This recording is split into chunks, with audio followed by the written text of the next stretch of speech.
AskReddit by Boo Boopadoo. What's a piece of regular household maintenance most people don't know? Empty out the crumb tray in your toaster. I once tipped a cockroach out of a toaster. The horror. Edit. It's been such a nice way to wake up in the new year, reading all your comment stories about cockroaches and mice in toasters. Own a fire extinguisher and make sure it works. I live in an apartment and know there's one down the hall, but the one under the sink is way closer. I keep one next to my bed. If I wake up to a house fire, the one down in the kitchen isn't going to do me any good.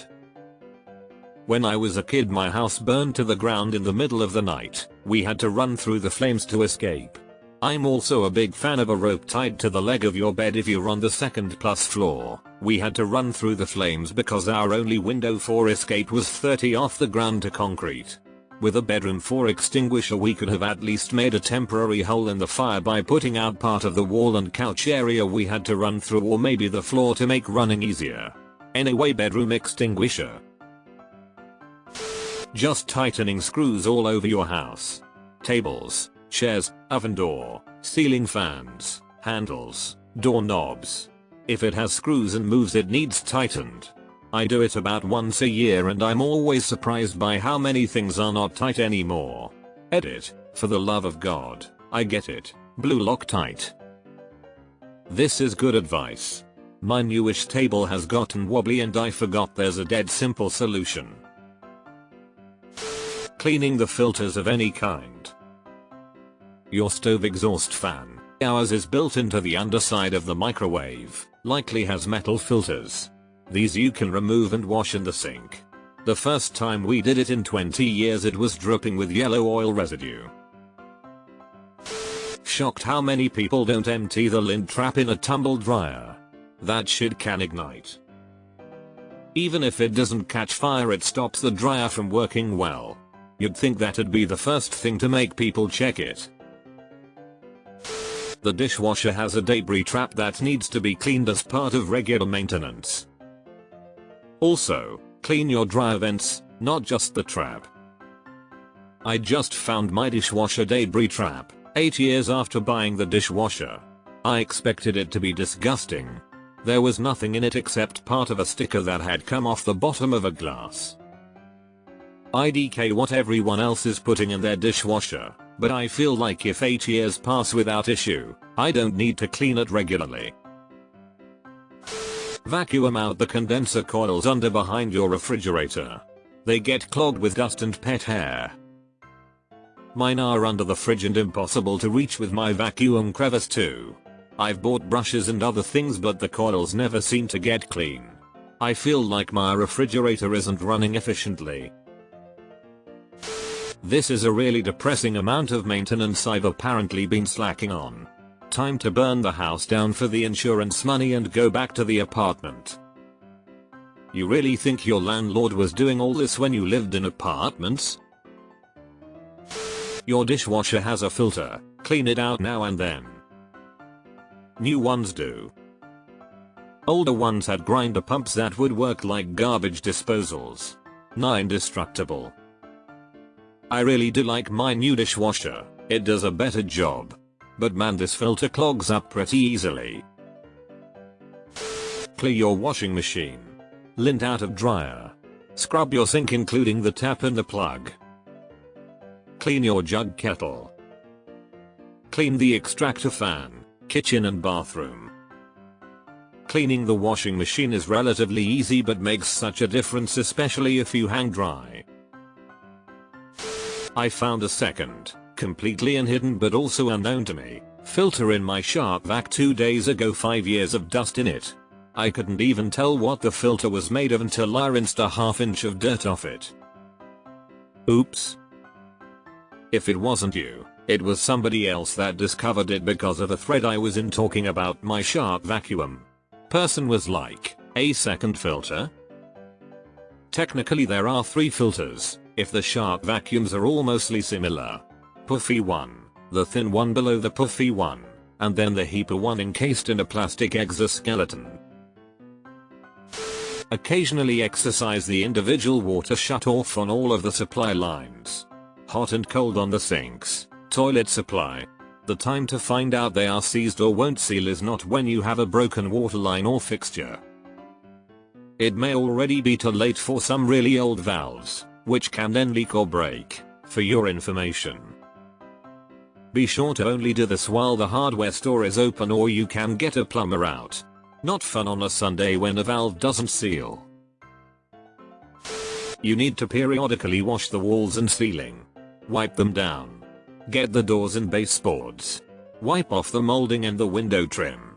They all get just as dirty as the floor. I use a dust mop to dust my crown molding and baseboards regularly. The long handle means I don't need a ladder or to crawl on my hands and knees. I can do my whole condo in about a half hour, easily. Wipe the underside lip of your counters. Most people only wipe the top and sometimes sides. So much gunk drips over and clings to the underside as well. Making sure that you don't have your rain gutter's drainage spout near the foundation of your home. Lead it away. Homes with drainage spouts that end at the base of the spout's mouth, typically the pipe that moves the outflowing water straight down to where it hits the ground, tend to have that rainwater pool around them slightly. That water then slowly, over time, seeps down and that can eventually lead to cracking in your home's foundation. And I will tell you that that is indeed not a cheap fix. So, I suggest getting an extension for the mouth of the spout that leads a few feet away. It can possibly save you from a major structural issue in the long run. Depends on where you are. Where I lived in TX we actually had to water our foundations. I have a lot of these. I've sorta had a weird unhealthy obsession with optimizing home maintenance, so I've spent time going through the manuals for all my appliances and reading a lot about it. The one I've never thought of before is lubricating your garage door opener coil. It's memorable because, though it hasn't happened to me yet, the stories of those coils breaking are kinda terrifying. Oh, and quick plug for a super high quality and free app for stuff like this called Upkept. Recently watched a few videos on lubricating the mainspring, and after doing so it definitely operates a lot quieter. Cleaning the clips on the toilet seat. I just installed a bidet and damn I wish I had been doing that more regularly.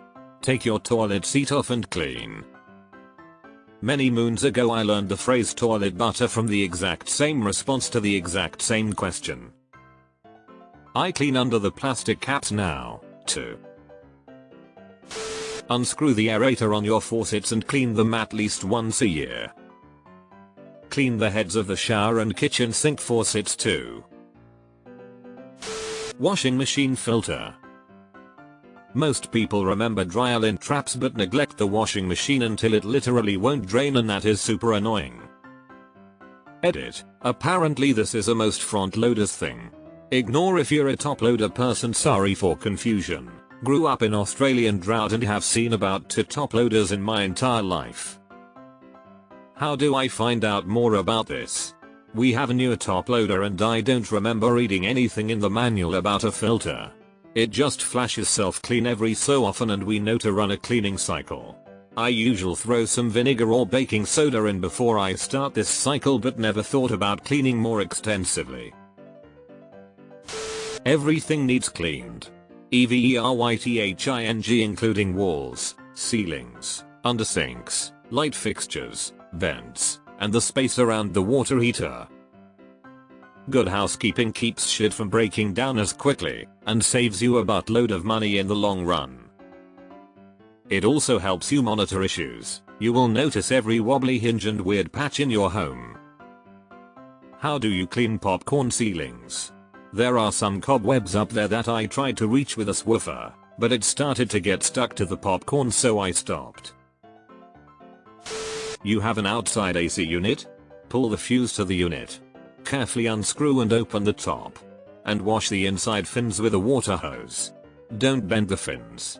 Do this yearly and it will help with keeping your house a little cooler for a bit less money. They also have spray-on fin cleaners you can use every few years. Clean the things you clean with. clean the vacuum, the dryer, the washing machine, dishwasher, etc. I would say one of the things people know but always forget is to put faucet covers on your outdoor spigots, as well as leave the water dripping inside from a sink or two if it's extremely cold. At least here in the PNW, since it's so rarely below 30-35 at night, people forget and then a major freeze happens randomly and I see multiple people with tens of thousands of dollars of damages from water. Last year my dog walker had 2 clients who had damages, I think, and mine nearly froze over because I forgot what I had done it the year prior. It just doesn't get that cold here, so no one truly knows it, even if we know it in theory. On that note, I also highly suggest water detectors, and putting them under your fridge and sink as well as dishwasher and by the water heater, because if you can turn off the water when a leak starts, you can save thousands in damages immediately. This depends on your system. Mine can't freeze unless I can't maintain the temperature of my home. Some people definitely need to let their faucets drip, others don't. Some vacuums have a washable filter. Bleeding the radiators then repressurizing the boiler. Learned this in my late 20s, had lots of boiler trouble. Had to teach some friends about bleeding radiators. Recently moved into a house with radiators. They were common in the area where I grew up and I knew that I would need to do maintenance of some kind. My husband had no idea. The biggest giveaway that they're overdue for maintenance is the noise. They shouldn't groan, tick, etc. It's way easier to do it at the beginning of the winter season instead of trying to get the boilers and radiators cooled off. Nobody wants a cracked boiler.